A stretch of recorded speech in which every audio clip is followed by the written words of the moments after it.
سلسلہ نقشبندیہ ہے حضرت خواجہ علاء الدین نقشبندی رحمۃ اللہ علیہ، سلسلہ سہروردیہ ہے خواجہ شہاب الدین سہروردی رحمۃ اللہ علیہ، سلسلہ چشتیہ ہے حضرت خواجگان خواجہ معین الدین چشتی اجمیری رحمۃ اللہ علیہ، اور سلسلہ قادریہ ہے پیران پیر سیدنا عبد القادر جیلانی رحمۃ اللہ علیہ۔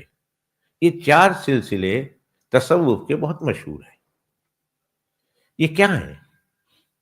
یہ منزل مقصود تک پہنچنے کا ہر حضرات نے اپنے اپنے تجربے سے منزل مقصود تک پہنچنے کا رستہ منتخب کیا ہے۔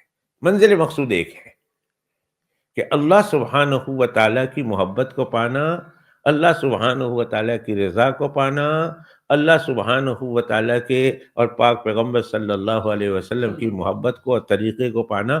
منزل ایک ہے، لیکن ہر ایک نے اپنے اپنے تجربات کی روشنی میں کہ کون سا انسان جلدی اللہ سبحانہ و تعالیٰ تک پہنچتا ہے اور سیفسٹ طریقے سے پہنچتا ہے۔ ہر زمانے کے بزرگوں نے اپنا اپنا تجربہ کیا اور یہ چار سلسلے اس طرح جاری ہوئے۔ کوئی آپس میں لڑائی نہیں، نہ سلسلہ نقشبندیہ کی چشتیہ کے ساتھ اور چشتیہ کی قادریہ کے ساتھ اور قادریہ کے سہروردیہ کے ساتھ کوئی اختلاف نہیں۔ یہ چاروں رستے ہیں اور چار رستے اللہ تک پہنچنے کا منزل ایک ہے۔ رستے چار ہیں۔ لندن جانا ہے بھائی، لندن میں بھی پہنچا ہوں، لندن آپ بھی پہنچے، لندن آپ بھی پہنچے، لندن آپ بھی پہنچے ہیں۔ وہاں پہنچنے کے بعد ہم نے پوچھا کون سے رستے سے آئے؟ ہم تو M6 سے آئے بھائی۔ اور آپ کون سے آئے؟ جی ہم M1 سے آئے۔ اور آپ کہاں سے آئے؟ ہم A1 سے آئے۔ اور آپ کہاں سے آئے؟ جی ہم ہوائی جہاز سے آئے۔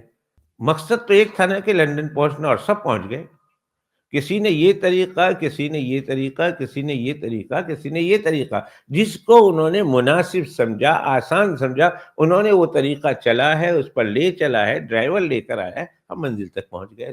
چاروں تصوف کے سلسلے منزل تک پہنچنے کے راستے ہیں، ایک دوسرے کے مخالف نہیں ہیں، یہ یاد رکھیے۔ چاروں بیمار ہو جاتے ہیں، پیٹ میں درد ہے، آپ ڈاکٹر کے پاس گئے، ڈاکٹر نے کہا پیراسیٹامول یا کوئی اور دوسری دوائی دے دی۔ آپ حکیم کے پاس گئے، حکیم نے کہا یہ معجون کھاؤ، جی کیا ہے؟ یہ پیٹ کو صاف کرے گا، پیٹ کے درد کو دور کرے گا۔ آپ جو ہے مولانا مفتی حیات صاحب کے پاس پہنچ گئے، انہوں نے آپ کو ہومیوپیتھک کی دوائی دے دینی، ہربلسٹ۔ اور آپ آ گئے مولانا بلال صاحب کے پاس، انہوں نے تعویذ لکھ کے دے دینی ہے، کیا ہے کہ تمہارا پیٹ ٹھیک ہوگا۔ اب وہ اس رستے کو کافر، اس رستے کو کافر، اس رستے کو کافر، اس رستے پر چلنے والے کو کافر کہے، وہ خود پاگل ہے۔ میں اس کو کافر نہیں کہتا، میں اس کو پاگل کہتا ہوں۔ بھئی اس میں سب کا مقصد تو تمہارے پیٹ کو درست کرنا ہے، اور ہر ایک نے جس طریقے کو بہتر سمجھا اس نے اس طریقے کے مطابق تمہیں دوائی دی۔ تو نہیں نقش بندی کا طریقہ غلط ہے، انہوں نے اپنے تجربات کی روشنی میں، چشتیہ والوں نے اپنے تجربات کی روشنی میں، اور سہروردیہ والوں نے اپنے تجربات کی روشنی میں، اور جو ہے قادریہ والوں نے اپنے تجربات کی روشنی میں۔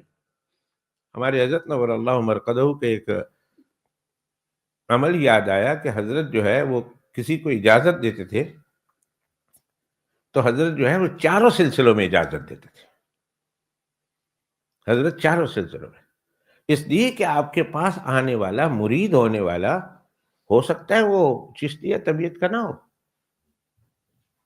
ہو سکتا ہے اس کو منزل تک پہنچنا ہو، مگر آپ جس رستے پر چشتیہ طریقے پر لے جائیں وہ اس کے لیے مشکل ہو، تو پھر آپ اس کو نقشبندی طریقے پر لے جائیں۔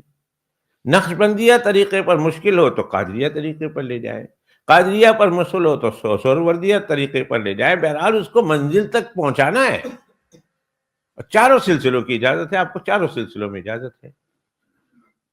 تو یہ چاروں کے چاروں تصوف کے سلسلے در حقیقت منزل تک پہنچنے کے چار مختلف طریقے ہیں۔